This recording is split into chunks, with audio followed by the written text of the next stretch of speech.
come back, but he never came. And when the Spaniards arrived, many centuries later, and their ships were anchored, the Aztec Emperor Montezuma took the plumes on the crowns, took all the symbols of regality, and sent them by ambassador to Cortes, saying that he was Quetzalcoatl returned, and that therefore he was returning the kingdom which his people had kept trustworthy for ages. These stories are interesting. There's nothing you can do but remember these strange stories. The same story exists in China.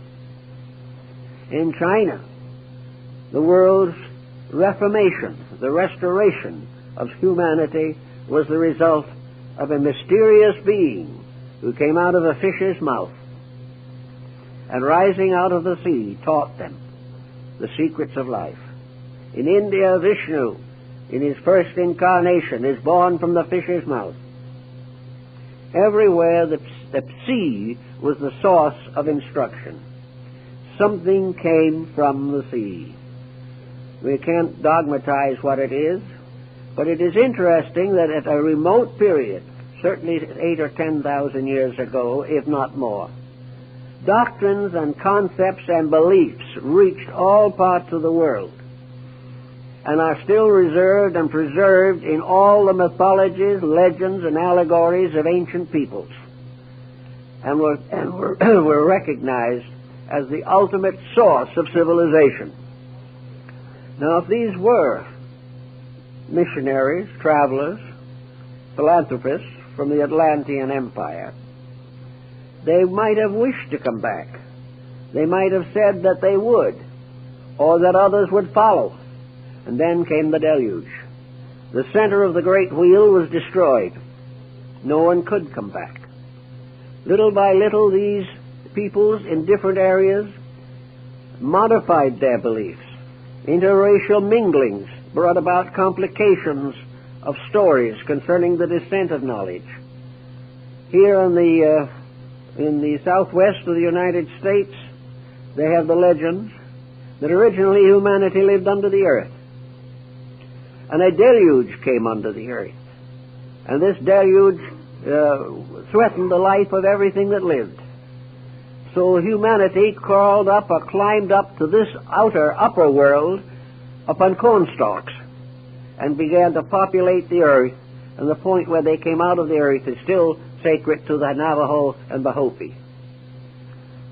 Years ago, I had the privilege of bringing to California temporarily as my guest one of the last of the great sand painters of the Navajo, Hosteen Claw.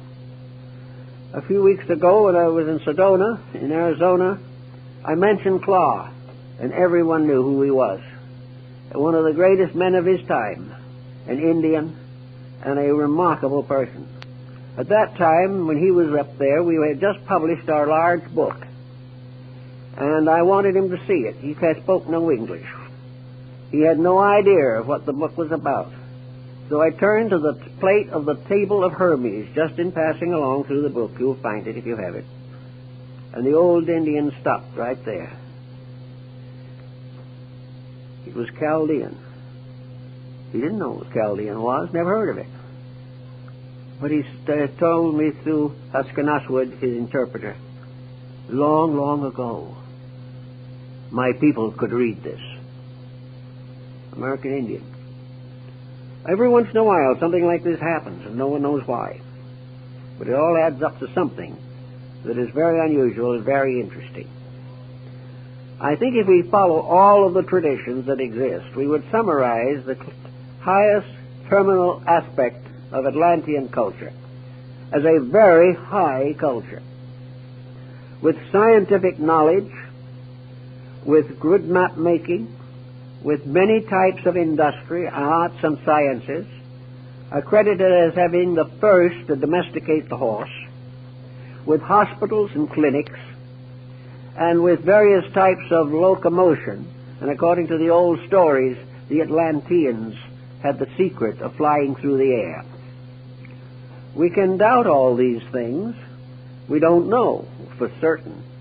But we do know that there was on this planet at least 12, 15, 50,000 years ago, because the Atlantean diffusion and its empires probably lasted for better than 200,000 years before the final destruction of Posidonius, that there was a great civilization. One of the Hindu scriptures says, referring to the earth, the Great Mother has shaken many civilizations from her back. And maybe Atlantis was one of them. Maybe Lemuria was another. Perhaps Hyperborea was another.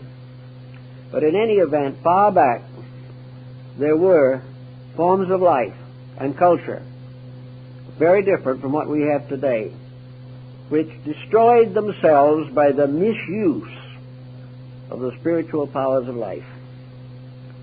So now we come to another interesting episode. In the last few years, there's been a great deal of emphasis upon extraterrestrials visiting our planet. Books have been written to show that somebody from outer space, presumably, who came here long ago, produced all kinds of mysterious monuments, records, engravings, pictures, and carvings, are supposed to have had airplanes, all this type of thing, and it was said to have come somewhere from outer space. The outer space theory has certain difficulties involving it, which have not been completely solved and may not be solved. I don't know. It may all be true. But what we seemingly have overlooked is the possibility that these records that we now consider to arise from extraterrestrial sources could be the records of the great civilizations that were here before they destroyed themselves. That these people who are said to have come and brought all the secrets of life to these primitive peoples could have been the citizens of the great Atlantic Empire, the empire that was far higher and far more advanced in many ways even than we are today. Their civilization was different. They were not bound tremendously to an industrial program. They didn't need it, and we wouldn't need it if we developed the resources within ourselves. The idea that we have to run the planet the way we're running it now simply means that we do not recognize that within ourselves are the answers to the questions that we now find so difficult. That actually, if we use the interior potential we have, we would have no need of all the problems of depressions and all the mysteries of exploitation that we suffer from today. How would it be to imagine for a moment at least that these so-called visitors were actually the Atlanteans? There is a long story of their activities, whereas the story concerning extraterrestrials is rather dim and hard to put together. We base the extraterrestrial idea on one point alone, namely that something was brought here or came here at a time before it would seem possible that the human being could have developed or evolved these resources. Some believe that they brought with them electric batteries. Others believe that they wore space suits.